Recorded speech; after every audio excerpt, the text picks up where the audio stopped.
Welcome to học tiếng Anh với Joseph, where we build vocabulary and practice pronunciation through reading. Continuing with The Cat in the Box, today we read story number 54. Hôm nay chúng ta sẽ đọc câu chuyện số 54. Noble Gases and a Noble Lord. Sometimes the fruits of an experiment are a long time ripening, often because the technology to investigate further has to be developed in order to gain a better understanding of what's going on. That is what happened after Henry Cavendish made a mysterious discovery in the mid-1780s. Cavendish had been investigating the properties of what he called dephlogisticated air, or oxygen, and phlogisticated air, nitrogen.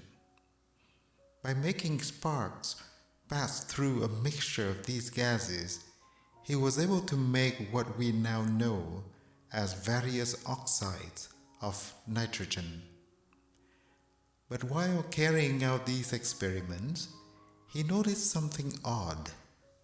If he started with a sample of air from the atmosphere, which is indeed mostly a mixture of oxygen and nitrogen, even after he had removed all traces of the two gases and all chemical activities had stopped, a small bubble of gas was left behind.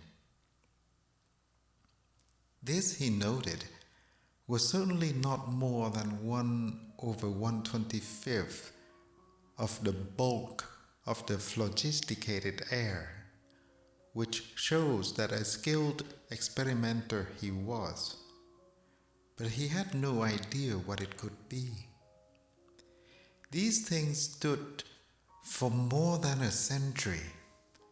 Then John William Strutt, the third Baron Rayleigh, was carrying out some accurate experiments to measure the density of different gases as part of a project to measure atomic weights. Although Rayleigh had been a professor in Cambridge, by that time he was working at his private laboratory in Turling in Essex. In 1892, he noticed that the density of nitrogen extracted from the air was slightly greater than the density of nitrogen obtained by breaking down ammonia, NH3, into its component elements. The natural explanation was that there was some impurity in the nitrogen obtained from the air, and Rayleigh urged his colleagues to investigate this. One of those colleagues, William Ramsay, was working at University College, London, when he attended a lecture given by Rayleigh on April the 9th, 1894, where the puzzle was highlighted. After talking to Rayleigh, he followed the suggestion up, and by August that year had identified the impurity as heavy gas, which refused to react with anything chemically.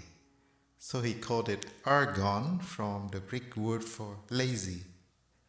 It makes up 0.93% of the Earth's atmosphere and was the first known example of the so-called inert gases, sometimes known as noble gases, because they hold themselves aloof from chemical interaction.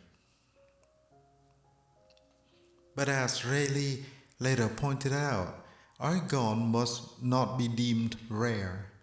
A large hole may easily contain a greater weight of it than a man can carry.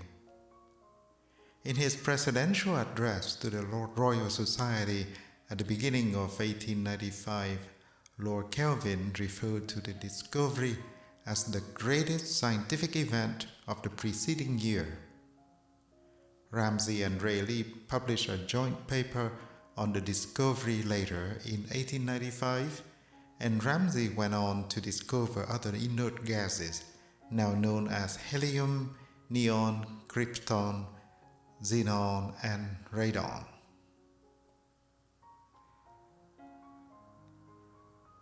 It was only later that Ramsay realized why Rayleigh's lecture had struck a chord. In 1904, in the talk Ramsay gave, when he received the Nobel Prize for Chemistry for his work, he said, "I must have read the well-known account of Cavendish's classical experiment on the combination of the nitrogen and the oxygen of the air at that date. For in my copy of Cavendish's Life, published by the Cavendish Society in 1849, opposite statement that on passing electric sparks through a mixture of nitrogen with excess of oxygen, he had obtained a small residue amounting to not more than 1/125th of the whole. I find that I had written the words, 'Look into this.' It must have been the latent memory of the circumstance which led me in 1894 to suggest to Lord Rayleigh the reason for the high density which he had found for atmospheric nitrogen.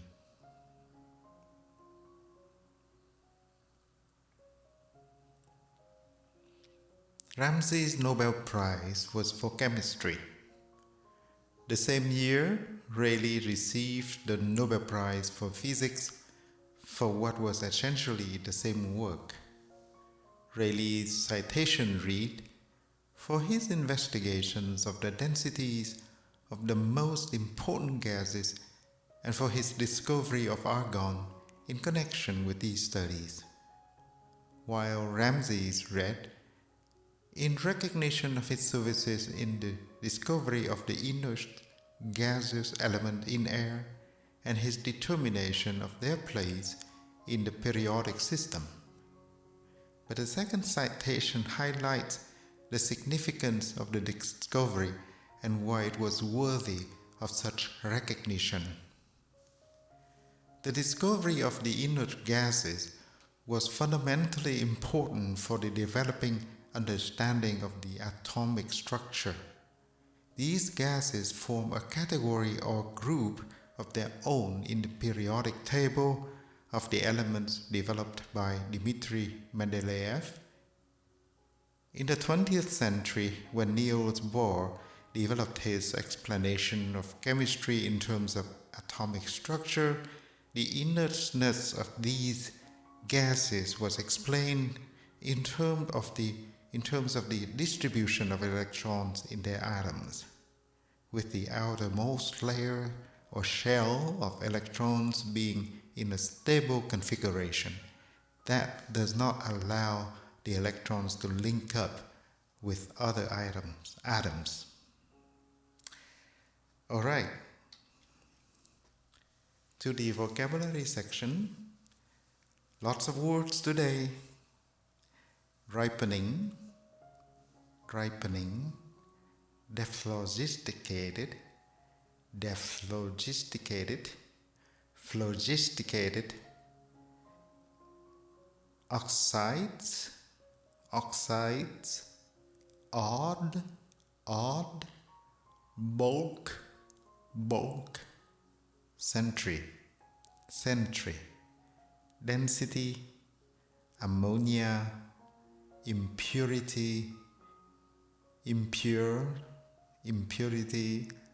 highlighted, argon, inert gas, aloof, latent,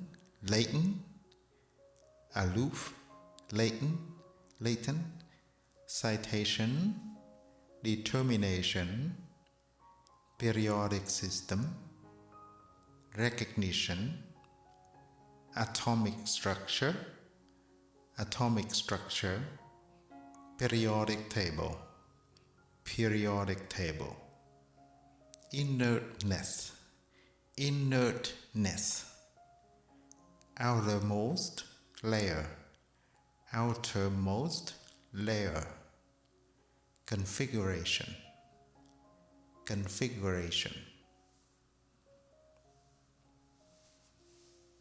Because there are just so many words, if you want to say it several times, I think it's a good idea to just pause the video and practice on your own. Thank you very much for your time.